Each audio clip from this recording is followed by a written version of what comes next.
Hello everyone. आप सभी लोगों का स्वागत है हमारे यूट्यूब चैनल एजुकेटर्स माइंड पर।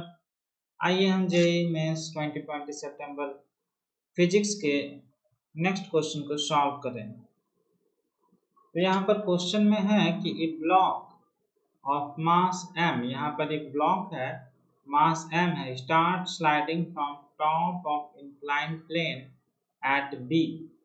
यहाँ पर एक इंक्लाइन प्लेन दिया हुआ है, हम यहाँ पर इसको ब्लॉक भी बना लेते हैं। इस तरह से एक ब्लॉक है और यहाँ से स्लाइड करना स्टार्ट करता है। Comes to rest when reaches to lowest point, मतलब जब ये ब्लॉक यहाँ पर आ जाएगा, तो मैं यहाँ डॉटेड लाइन से दिखा देता हूँ। तो यहाँ पर ब्लॉक रेस्ट में आ जाएगा। ऑलरेडी ये स्टार्ट हुआ रेस्ट से और फाइनली भी रेस्ट में है। If BC is equal to 2AC, यहाँ पर ये जो BC लेंथ है, अच्छा यहाँ पर ये हमें दिख रहा है कि BC जो पार्ट है ये स्मूथ है, यहाँ पर कोई लॉस नहीं होगा फ्रिक्शन के कारण एनर्जी। लेकिन CA जो पार्ट है वहाँ पर रफनेस है, सरफेस रफ है और कोफिशिएंट ऑफ मतलब जो फ्रिक्शन है वो म्यू है ना, म्यू है कोफिशिएंट ऑफ फ्रिक्शन। और ये दिया हुआ है कि म्यू जो है K tan थीटा है, मतलब यहाँ पर एक जो इंक्लिनेशन है angle theta, mu K tan theta के बराबर है और हमें K का वैल्यू निकालना है। और ये भी दिया हुआ है कि BC is 2AC। तो सबसे पहले आइए हम इसको सॉल्व करें B से C तक के पोर्शन में। अगर हम B से C तक के पोर्शन में बात करेंगे मोशन, तो B पर तो स्टार्ट हुआ स्पीड 0 है, इनिशियल स्पीड। C पर कुछ स्पीड रहा होगा, है ना, मान लेते कि C पर जो है स्पीड भी आ गया। तो बेसिकली यहाँ पर जो वर्क डन हुआ, जो हो रहा है, चेंज ऑफ काइनेटिक एनर्जी भी बोल सकते हैं डायरेक्टली। तो इस पॉइंट पर जो स्पीड हो रहा होगा इसका, जो कि हाफ mv² होगा, इनिशियली तो स्पीड 0 है, that will be nothing but mg into height. अब इसका हाइट को क्या बोले हम, ये जो हाइट है हमारा, इस हाइट को हम मान लेते कि ये L है और इस हाइट को हम h1 बोल देते हैं, mgh1। ठीक है, तो वही होगा। तो यहाँ पर जो स्पीड होगा ब्लॉक का इस पॉइंट पर v, वो mgh1 होगा। ठीक है, और h1 को हम BC के टर्म्स में ऑफ कोर्स लिख सकते हैं क्योंकि ये एंगल भी थीटा होगा। तो हम h1 को लिख सकते हैं इस ट्रायंगल में, h1 is nothing but BC sin theta. ठीक है, तो इसको हम एक टर्म इधर लिख देते हैं, mg BC sin थीटा। अच्छा, अब जब है ब्लॉक जो रुक रही है C से A पोर्शन की बात करें, तो इसमें ब्लॉक जो है पूरा इंटायर एनर्जी, ब्लॉक का काइनेटिक एनर्जी है वो जो है स्टॉप हो जा रहा है पूरी तरह से। और यहाँ से यहाँ तक कुछ पोटेंशियल एनर्जी भी लूज हो रहा है ना। तो अगर हम C और A की बात करें तो यहाँ पर C के पास एनर्जी है, काइनेटिक एनर्जी है, A के पास काइनेटिक एनर्जी नहीं है। जब बॉडी A पर आता है तो यहाँ पर काइनेटिक एनर्जी नहीं है, A पर पोटेंशियल एनर्जी भी नहीं है ना। तो A पर क्या है, नाइदर काइनेटिक एनर्जी है नॉर पोटेंशियल एनर्जी है। C के पास काइनेटिक एनर्जी है, पोटेंशियल एनर्जी भी है ना।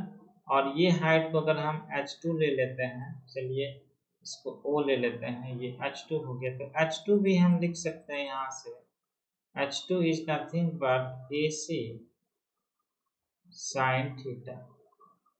ठीक है, AC sin थीटा। तो अगर हम C to A बात करें तो यहाँ पर फ्रिक्शन हो रहा होगा, फ्रिक्शन। तो ये फ्रिक्शन के कारण कुछ हमारा लॉस हो रहा है एनर्जी, है ना। वो कितना होगा लॉस ऑफ एनर्जी, वो हम निकाल सकते हैं फ्रिक्शन के कारण, है ना। वो कितना हो जाएगा लॉस ऑफ एनर्जी, क्योंकि यहाँ पर इनिशियली हमारे पास हाफ एम वी स्क्वायर है और फाइनली यहाँ पर हमारे पास 0 है नाइदर काइनेटिक, और इनिशियली हमारे पास पोटेंशियल एनर्जी भी है।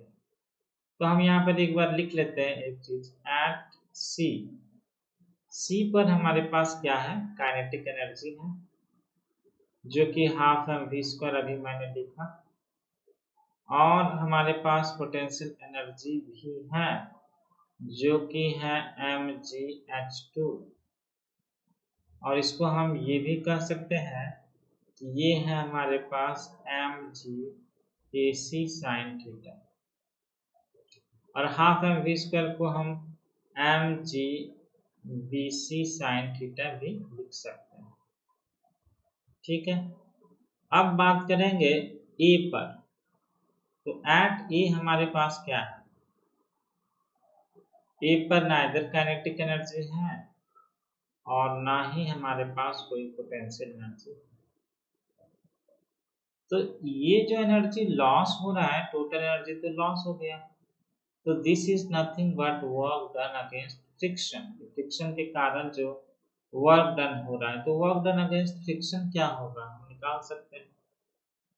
Work done friction is nothing but, कितना लॉस हो रहा है एनर्जी का, यहाँ से सी से ए जब आ रहा है तो work done by friction, friction force into the distance. Distance क्या हो जाएगा हमारा, डिस्टेंस की अगर हम बात करें तो ये तो हो गया हमारा ए से, और फ्रिक्शन जो फोर्स होता है इंक्लाइन प्लेन में वो म्यू टाइम्स नॉर्मल होता है, तो म्यू टाइम्स नॉर्मल रिएक्शन जो हो रहा होगा इनटू ए सी। और नॉर्मल रिएक्शन की अगर हम बात करें, अगर हम ब्लॉक का फ्री बॉडी डायग्राम देखें तो इस डायरेक्शन में हमें mg sin थीटा होता है और इस डायरेक्शन में mg cos थीटा होता है। इधर हमारा नॉर्मल होता है और इधर हमारा फ्रिक्शन है, तो normal is mg cos theta है ना। तो हम ये लिख सकते हैं म्यू, ये हम लिख सकते हैं नॉर्मल को mg cos theta into AC, AC भी है तो AC को अभी मैं ऐसे ही रहने देता हूँ, है ना। This is work done against friction and this is the total loss of energy. So this is nothing but this is total change of energy जो हुआ है उसको हम ऐड करना होगा, तो हम उसको लिख देंगे mg sin थीटा को कॉमन ले लेते हैं, bc प्लस AC, ये हमने कर दिया। तो यहाँ पर क्या हो रहा है, mg कैंसिल हो गया, और यहाँ पर हम tan थीटा ऑफ कोर्स निकाल सकते हैं, tan थीटा, और हमें बात करना है म्यू का। सो म्यू का अगर हम बात करें तो म्यू को लिख सकते हैं, इधर से देखिए हम लिखेंगे mu tan theta sine by cos को इधर कर लिया और ये AC इधर चला गया, तो ये हो गया BC plus AC upon AC। Now ये वैल्यू ही K का वैल्यू होगा, है ना।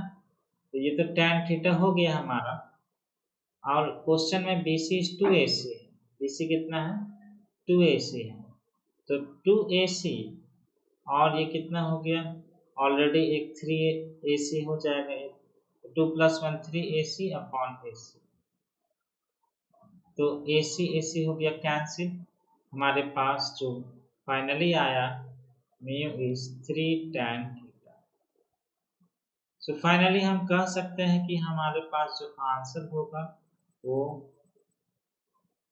3 हो जाएगा वैल्यू K का, ये तो K है, K is nothing but 3. So finally the correct answer is option number 3. Hope you have understood this explanation. अगर आपको हमारा एक्सप्लेनेशन अच्छा लगा हो तो प्लीज़ सब्सक्राइब करें हमारे यूट्यूब चैनल एजुकेटर्स माइंड को। Thank you for watching.